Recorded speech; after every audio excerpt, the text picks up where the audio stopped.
Everyone, welcome back to my channel.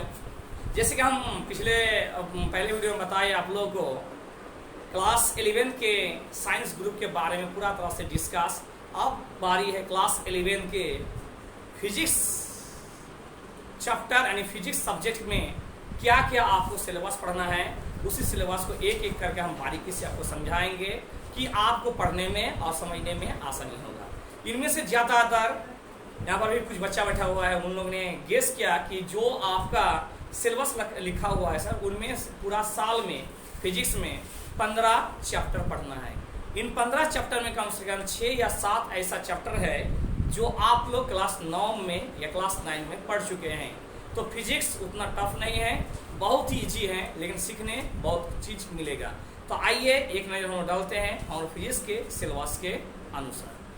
प्रथम chapter जो है वह है फिजिकल वर्ल्ड। फिजिकल वर्ल्ड यानी इसको कहते हैं भौतिक जगत, यानी भौतिक जगत में क्या क्या आता है, किन वस्तुओं का खोज किसने किया है, भौतिक में फिजिक्स का परिभाषा क्या है, ओल्ड फिजिक्स क्या है, मॉडल फिजिक्स क्या है, फिजिक्स के सिद्धांत क्या है, यानी फिजिक्स के बारे में जानना जो टॉपिक है उस टॉपिक को कहते हैं सबका फिजिकल वर्ल्ड यानी भौतिक जगत में हम इन चीज़ों के बारे में पढ़ेंगे। यूनिट 2 का बात अगर करते हैं यानी चैप्टर 2 का बात अगर करते हैं सब फिजिक्स में, चैप्टर 2 में आता है यूनिट एंड मेजरमेंट, मात्रक एवं मापन। आप जानते हैं मापन भी एक तरह का विज्ञान है।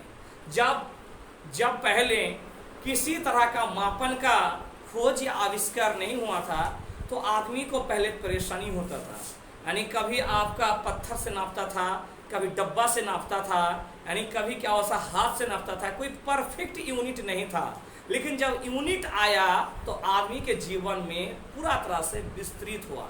जैसे 4 यूनिट हमको पढ़ना है। First of all CGS unit पढ़ना है।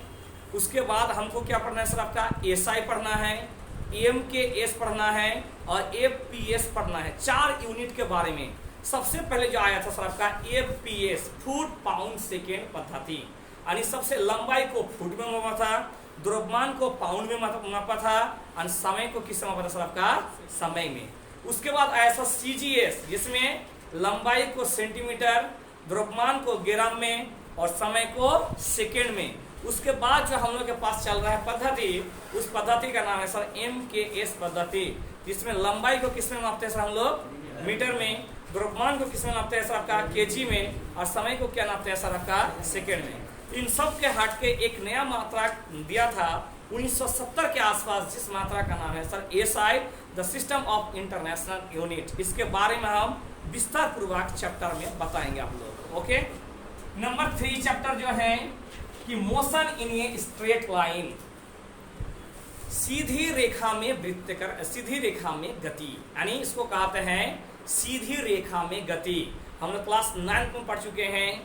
9th चैप्टर में 9th का प्रथम चैप्टर जो था मोशन, यानी जब कोई वस्तु समय के सापेक्ष अपने स्थान को बदलते हैं तो उसे गति में कहते हैं, और जब कोई वस्तु समय के सापेक्ष अपने स्थान को नहीं बदलते तो उसे क्या कहते हैं विरामावस्था। अब इसमें हम लोग पढ़े थे एक समान रेखीय गति, समान रेखीय गति, गति का नियम, ये 3 चीज पढ़े थे। यहाँ पे आके तीनों चीज क्या बन गया सर, चैप्टर बन गया है।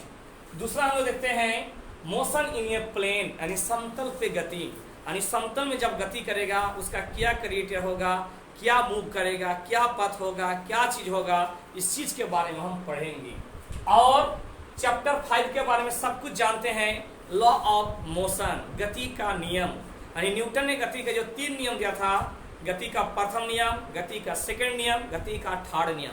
प्रथम नियम जो होता है यानी जड़त्व के नियम के अनुसार कि प्रत्येक वस्तु अपनी विरामावस्था तथा एक सरल रेखा गति में तब तक बनी रहती है जब तक कि उसमें कोई बाहरी बल कार्य ना करे।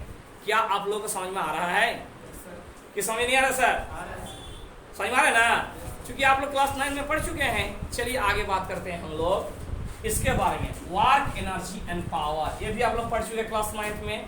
फिर क्लास 11 में पढ़ना है कार्य, ऊर्जा और शक्ति, यानी कार्य किस तरह से होता है, एनर्जी किस तरह से, उसका डिफिनीशन, उसका व्यंजक, उसका पावर किस तरह से है, इस चीज के बारे में क्लास 11 में हम लोग विस्तार पूर्वक पढ़ेंगे। सिस्टम ऑफ पार्टिकल पावर, यानी पार्टिकल जो होता है, पदार्थ के गुण जो होता है, उसका क्या क्या पावर है, उस पावर के बारे में हम लोग पढ़ेंगे चैप्टर 7 में।